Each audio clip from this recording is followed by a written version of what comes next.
प्रश्न है vector A बराबर 6i माइनस 8j तथा वेक्टर बी बराबर 3i जहां i एक्स अक्ष की दिशा में एकांक सदिश तथा j वाई अक्ष की दिशा में एकांक सदिश है। वेक्टर ए तथा वेक्टर बी का अदिश गुणन लिखिए। तो वेक्टर ए का मान कितना दे रहा हमको 6i माइनस 8j।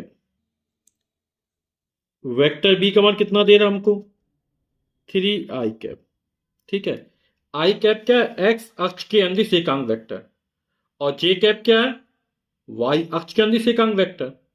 हमें वेक्टर ए और वेक्टर बी का अदिश गुणन यानी डॉट प्रोडक्ट या स्केलर प्रोडक्ट निकालना है। ठीक, तो vector A dot vector B बराबर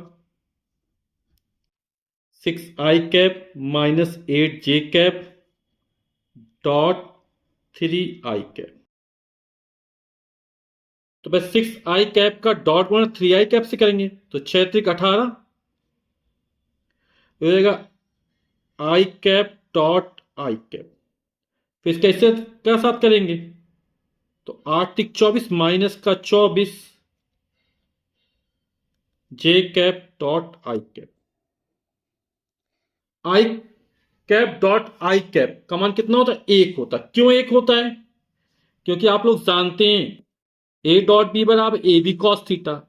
तो आई का परिमाण एकांक वेक्टर 1 होगा, इस आई का परिमाण भी 1 होगा। ठीक है, और बनने वाला कोण एक्स अक्ष में दोनों एक ही दिशा में होंगे तो बनने वाला कोण cos 0 और cos 0 का मान 1 गुणा 1 हो जाएगा तो हो जाएगा 18 गुणा 1।